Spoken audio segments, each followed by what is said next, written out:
During the presidential campaign, Donald Trump promised that his wife, Melania Trump, would have a press conference in which she would explain how she legally came to this country and that when she began to work in this country, she was legally authorized to work. He was lying. She never had that press conference.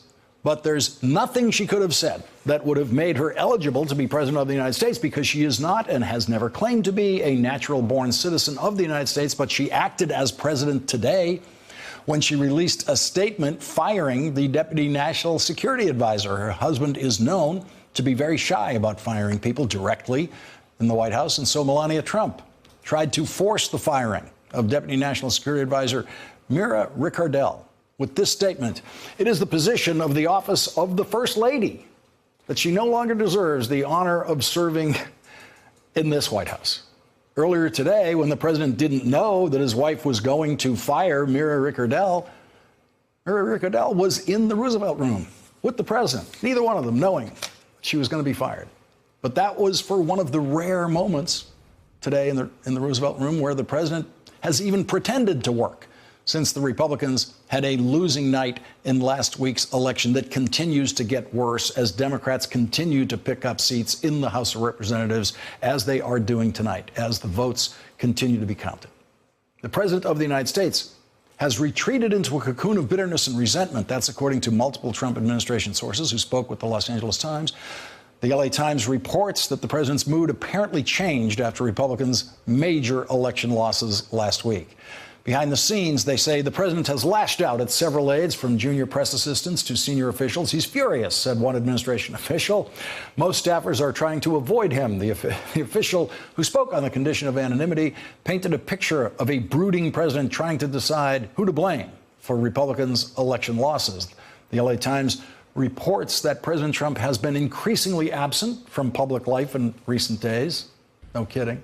He has canceled travel plans. He's dispatched cabinet officials and aides to events in his place. The president is sending Vice President Mike Pence to Asia for the annual summit there in November that past presidents have almost always attended.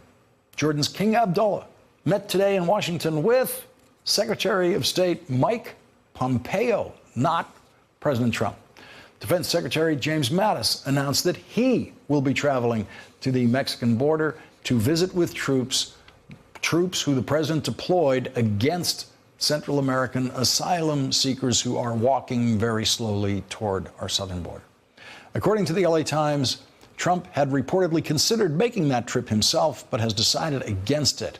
Nor has he spoken of the caravan since the midterm elections, after making it a central issue in his last weeks of campaigning. And of course, the president did not make that short trip, that 10-minute trip from the White House to Arlington National Cemetery on Veterans Day, as presidents have done for decades. In interviews with 14 senior administration officials, confidants of the president, and foreign diplomats, the Washington Post details the president's downward spiral after last week's election. The Post reports that as President Trump was flying to Paris last Friday, he received a phone call from British Prime Minister Theresa May that set off the president. Trump berated May for Great Britain not doing enough in his assessment to contain Iran. He questioned her over Brexit and complained about the trade deals he sees as unfair with European countries. May has endured Trump's churlish temper before, but still her aides were shaken by his especially foul mood, according to U.S. and European officials briefed on the conversation. The Washington Post reports that as the president stayed in Paris, he, quote, brooded over the Florida recount and sulked over other key races being called for Democrats in the midterm elections that he had claimed as a big victory. He erupted at his staff over media coverage of his decision to skip a ceremony honoring the military sacrifice of World War I. Joining our discussion now, Jason Johnson, politics editor at TheRoot.com and an MSNBC contributor, and Jennifer Palmieri, former White House communications director for President Obama and former communications director for the Hillary Clinton campaign. And Jennifer, I haven't read Michelle Obama's book, but is there a passage in there where she publicly fires a deputy national security advisor and that the president finds out about it when he reads it in the paper? There's not the chapter on here's how you publicly fire West Wing staff, not in Michelle Obama's book. What is It your is, reaction as yeah. someone who's worked there? It's hard to say. I mean, it's been a chaotic place since day one. The madness centers around the madman in the middle. It'll never change. But we saw some new stuff this week.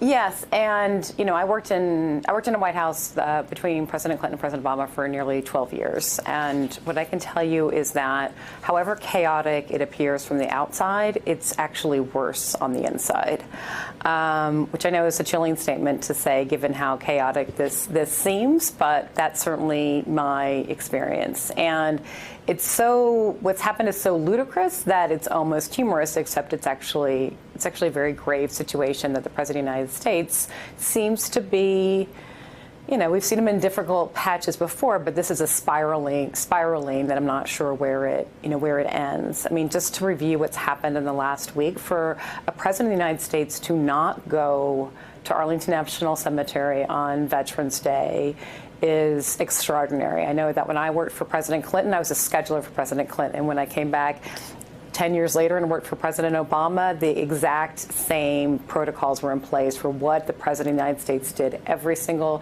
Veterans Day, from the breakfast he hosted at the West Wing to the steps that were measured out to going to the Tomb of the Unknown Soldier. This is a very hallowed holiday, and and this tradition is upheld by every president, no matter what party. To not go is extraordinary. To not meet with King Abdullah, who's one of our most important allies in the Mideast, is extraordinary as well. And to not go to APEC, which is the Asia Pacific Economic Conference that he appears to be skipping, is also unprecedented. These are big moments in the president's calendar, and it's leaving a vacuum on the world stage. He did that in Paris this weekend. He did that. Apparently he's going to be doing that in Asia. And there's a big power vacuum in the White House itself, where the First Lady is remarkably stepping up and firing the Deputy National Security Advisor via statement. Yeah, and of course, this is the Trump White House, so we don't actually know if the Deputy National Security Advisor is fired. It seems that way, but there will be a stakeout to see what happens there tomorrow.